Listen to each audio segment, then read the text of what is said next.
मोहम्मद यूनुस इन दिनों एडवाइजर बनके पाकिस्तान से दोस्ती बढ़िया निभा रहे हैं, इस कीमत पर कि भारत ने इनके साथ बुरा किया क्योंकि शेख हसीना को शरण दिया।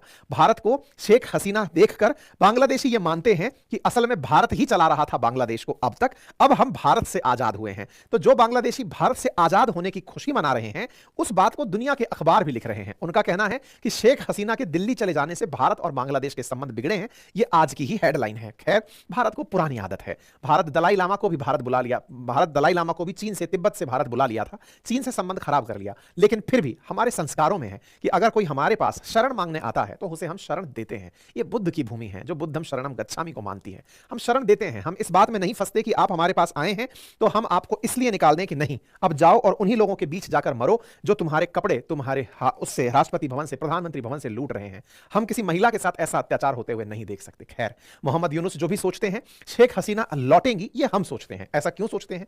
क्योंकि शेख हसीना जब भारत में है और हिंदुओं के साथ जो बांग्लादेश में हो रहा है उस पर वो बोल रही हैं और कह रही हैं कि हिंदुओं के साथ जीनोसाइड हो रहा है। साथ ही साथ वो ये भी मानती हैं कि बांग्लादेश की इस पूरी टर्मोइल में जो कोई व्यक्ति है तो वो मोहम्मद यूनुस है, और मोहम्मद यूनुस खुद जानबूझकर इलेक्शन नहीं होने देना चाहता क्योंकि उसकी कोई लोकप्रियता नहीं है। वो पपेट है, क्योंकि उस पपेट को बिठाने के पीछे अमेरिका है। और ऐसे में अमेरिका में बाइडेन का जो प्यार है, जो इनको मिला हुआ है, वो प्यार सिमट जाएगा जनवरी में, और सिमटेगा इसका प्रमाण ऑलरेडी ट्रंप के रूप में मिल चुका है। मतलब हसीना की आवामी लीग को तुम दूर कर सकते हो, लेकिन जब ट्रंप आएंगे तो वो क्या कुछ करेंगे इसकी उम्मीद शेख हसीना पहले ही लगा रही हैं। क्यों? क्योंकि ट्रंप ने जीतने से पहले ही कह दिया था कि मैं जो हिंदुओं के खिलाफ हिंसा बांग्लादेश में हो रही है उसको स्ट्रांगली कंडेम करता हूं। इन्होंने बकायदा ट्वीट किया था इलेक्शन में जाने से पहले, और साथ ही शेख हसीना ने अपने आप को प्रधानमंत्री मानते हुए डोनाल्ड ट्रंप की जीत पर एक लेटर भेजा था। यह तारीख गवाह है 6 नवंबर, जिस दिन बांग्लादेश की आवामी लीग यानी शेख हसीना की पार्टी की तरफ से ट्रंप को लेटर भेजकर कहा गया था कि ट्रंप महोदय, मुझे याद है आपके साथ पुरानी मीटिंग, आप जब आए थे तब हमारे रिश्ते कितने बेहतर थे।